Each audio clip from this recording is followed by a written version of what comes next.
Apple பெண்ணே நீ யாரோ, ஐஸ்கிரீம் சிலையே நீ யாரோ, கண்ணில் தோன்றி மறையும் காணல். ITFA 2003 விளம்பர இடைவேளை. இந்த தலைப்பை அதாவது இந்த காதலர் வாரத்துல காதலை பத்தி பேசுறதுக்கு, அவருக்கு பிடித்த காதல் பாடல்களை நமக்கு படிக்கிறதுக்கு இப்ப இருக்காரு ஆன் ஹெல்லோ தமிழா. காதலித்தவர்களுக்கும் காதலித்துக் கொண்டிருப்பவர்களுக்கும் காதலிக்க போகிறவர்களுக்கும் என்னுடைய காதலர் தின வாழ்த்துக்கள். வானத்தை காதலிக்கிறது பூமி, வார்த்தைகளை காதலிக்கிறது மௌனம், வெளிச்சத்தை காதலிக்கிறது இருட்டு, கடலை காதலிக்கிறது நதி. நாம் எதை நோக்கி நம்முடைய பயணத்தை எடுத்துச் சொல்கிறோமோ அது காதலாக இருக்கிறது. நம்மை எது பயணப்பட வைக்கிறதோ அதுவும் காதலாகவே இருக்கிறது. அந்த காதலை பற்றி என்னுடைய சில்மிஷியே என்ற தொகுப்பிலிருந்து ஒரு சின்ன சின்ன கவிதைகள் உங்களுக்காக. சில நேரத்தில் காதல் மனதுக்குள் எப்போது வந்தது, அது எப்போது வெளியே போனது என்று தெரியாது. அந்த பொழுதுகளில் ஒரு கவிதை வந்தது. சுவடுகள் இல்லாமல் நடந்து போகிறது காதலும் காற்றும். அதே மாதிரி இந்த காதல் என்பதே ஒரு சோகத்தை கலந்த ஒரு உணர்ச்சி தான்.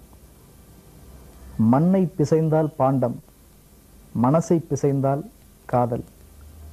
உடையக்கூடியவை எல்லாம் உருவாவது இப்படித்தானோ.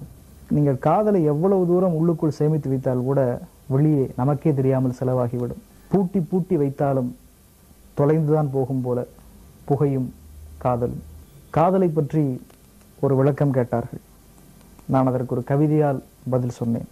சந்தோஷம் என்றால் என்ன?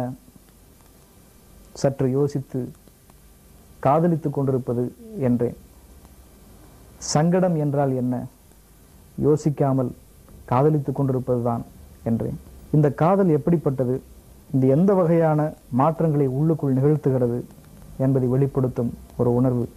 ஒரு இரும்பு குதிரையாய் இருக்கும் இதயத்தை செல்ல நாய்க்குட்டியாய் கட்டி இழுத்து போய்விடுவது காதல். எல்லோருக்குள்ளும் காதல் இருக்கும், ஆனால் பலர் அதை வெளிப்படுத்துவதில்லை. அதை பற்றி சொல்லும்போது, நரம்புகளால் செய்த உதிர வீணைதான் காதல். அதில் கல்யாணியை அல்ல முகாரியையாவது மீட்டி விடுங்கள். சில நேரங்களில் காதல் நமக்குள் வந்திருப்பது தெரியாது, அல்லது இதுதான் காதலா என்றும் தெரியாது. அதை சொல்லு வரும்போது ஒரு கவிதை வந்தது. முதுமையில் கண் பார்வையை போல இளமையில் சரிவர தெரிவதில்லை சரியான காதல். ஓடி ஓடி துரத்துங்கள், நிழலையும் காதலையும் இறுதி வரை பிடிக்கவே முடியாது. காதல்ங்கிறது சொல்லும் வரைக்கும் எப்படிப்பட்டது, சொன்ன பிறகு எப்படிப்பட்டது என்பதை சொல்வதற்காக ஒரு கவிதை எழுதினேன். காதல் சொல்லும் வரைக்கும் அது ஒரு தலைவலி, சொன்ன பிறகோ அது ஒரு நெஞ்சுவலி. காதல் என்பது எப்படிப்பட்டது என்றால், அமுத சுரபிக்குள் விஷத்தை ஊற்றி கொடுப்பதுதான் காதலினுடைய வேலை. பாலைவனம் அழுதால் அதற்கு கண்ணீர் வராது.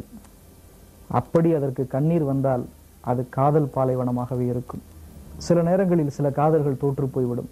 அதை வெளிப்படுத்த முடியாமல் இதயங்கள் தேம்புவதுண்டு. அதை பற்றி சொல்லும்போது, உடைந்து விழும் கண்ணாடி கூட ஓசை செய்கிறது, சில உள்ளங்களால் அது கூட முடிவதில்லை.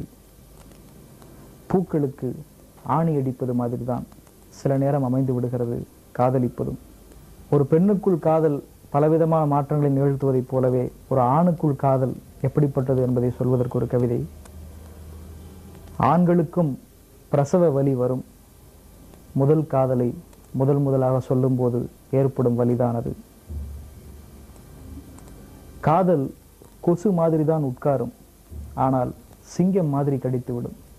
கைகளில் சூடு போட்டால் 6 நாட்களில் அது ஆறிப்போய்விடும். ஆனால் காதல் மனசில் கோடு போட்டால் கோடி வருஷங்கள் ஆனாலும் அது அழியாது. சிலேட்டில் ஆ எழுதி அழித்துவிட்டு ஈ எழுதுவதைப் போல் இல்லை சில இதயங்களில் காதல் என்பதும்.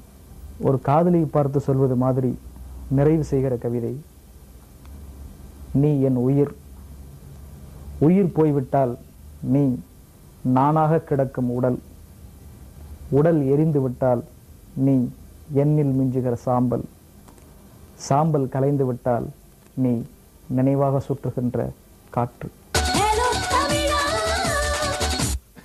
பா விஜயோடைய காதல் கருத்துக்களை கேட்டோம். காதலுக்கு இடைவேளை கிடையாதான ஹலோ தமிழா நிகழ்ச்சியில் இப்போ ஒரு சிறிய இடைவேளைக்கு பிறகு மீண்டும் நம்ம தொடர்ந்து காதலை பத்தி பேசலாம்.